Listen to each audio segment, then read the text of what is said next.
قُلْ أَوَلَوْ جِئْتُكُم بِأَهْدَىٰ مِمَّا وَجَدتُّمْ عَلَيْهِ آبَاءَكُمْ قَالُوا إِنَّا بِمَا أُرْسِلْتُم بِهِ كَافِرُونَ فانتقمنا منهم فانظر كيف كان عاقبة المكذبين.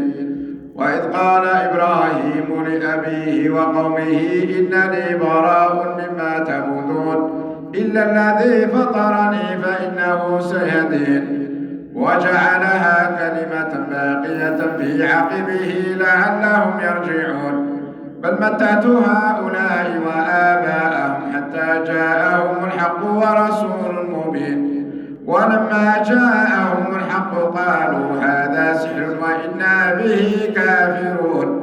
وقالوا لولا نزل هذا القرآن على رجل من القريتين عظيم أهم يقسمون رحمة ربك نحن قاسمنا بينهم معيشتهم في الحياة الدنيا ورفعنا بعضهم فوق بعض درجات ليتخذ بعضهم بعضا سخريا ورحمة ربك خير مما يجمعون.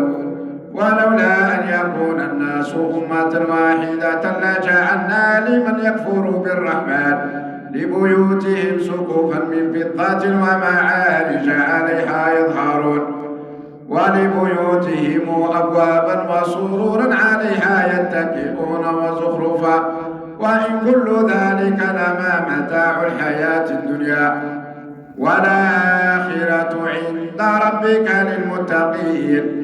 ومن يحش عن ذكر الرحمن نقيض له شيطانا فهو له قرين.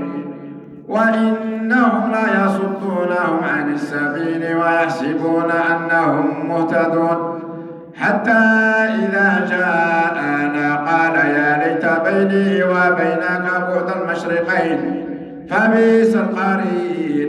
ولن ينفعكم اليوم إن ظلمتم أنكم في العذاب مشتركون. أفأنت تسمع الصم أو تهدي العمي ومن كان في ضلال مبين. فإما نذهبن بك فإنا منهم منتقمون أو نرينك الذي وعدناهم فإنا عليهم مقتدرون.